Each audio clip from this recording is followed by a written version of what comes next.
HTS के मुखिया ने इजरायली हमलों को लेकर नेतन्याहू को खुले तौर पर वार्निंग देते हुए कहा है कि अब सीरिया के भीतर इजरायली हमले बर्दाश्त नहीं किए जाएंगे। जुलानी ने एक पत्रकार के सवाल का जवाब देते हुए कहा कि हिजबुल्ला और ईरान की वजह से इजरायली सेना सीरिया के भीतर हमले कर रही थी, लेकिन अब वो दोनों ही सीरिया से जा चुके हैं। ऐसे में इजराइल के पास सीरिया पर हमला करने की कोई वजह नहीं बचती। लेकिन इसके बावजूद इजराइल लगातार सीरिया में अलग अलग जगहों पर हमले कर रहा है।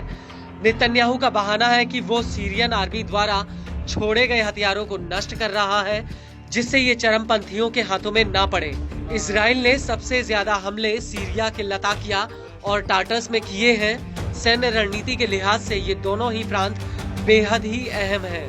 आईडीएफ ने अपने हमले में टाटस को पूरी तरह से बर्बाद कर दिया है, लेकिन इतना सब कुछ होने के बावजूद इजराइल अभी भी नहीं रुका, बल्कि अब उसने टाटस पर इतना बड़ा हमला किया है जो एकदम परमाणु हमले के जैसा है।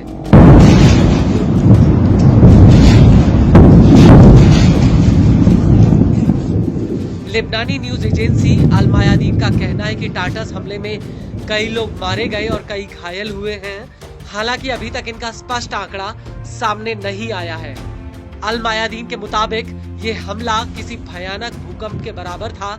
जैसे ही इजराइल के बम टाटस पर गिरे, वैसे ही वहां पर जापान के हिरोशिमा में गिरे परमाणु बम की तरह धरती हिलने लगी और आसमान में एक बहुत बड़ा आग का सुर्ख लाल गोला बन गया। नजारा ऐसा था कि मानो टाटस में अचानक जलजला आ गया हो।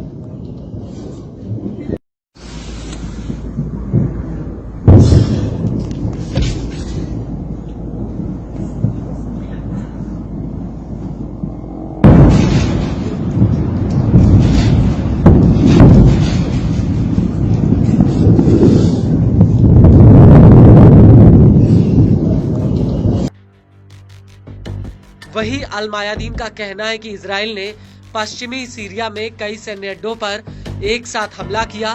Syrian observatory for human rights का कहना है कि इजरायली जेट्स ने एयर डिफेंस और जमीन से जमीन पर वार करने वाली मिसाइलों के सैन्य बेसों पर हमला किया और ये हमला तकरीबन रिक्टर स्केल पर 3.0 की तीव्रता वाले भूकंप के बराबर था।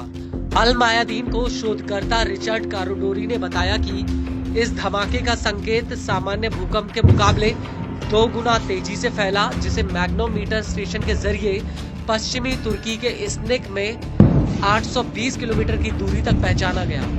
लेकिन इस हमले से पहले इजरायली जेट्स ने सीरिया के देर इज़्ज़ार प्रांत के अल बुकामाल सैन्य अड्डे पर भी हमला किया था और इन हमलों के दौरान इजराइल की पैदल सेना क्वीनेत्रा में और आगे बढ़ गई। मीडिया रिपोर्ट्स के मुताबिक इजरायली सेना दमिश्क से लेबनान को जोड़ने वाले हाईवे से महज 15 किलोमीटर की दूरी पर खड़ी है।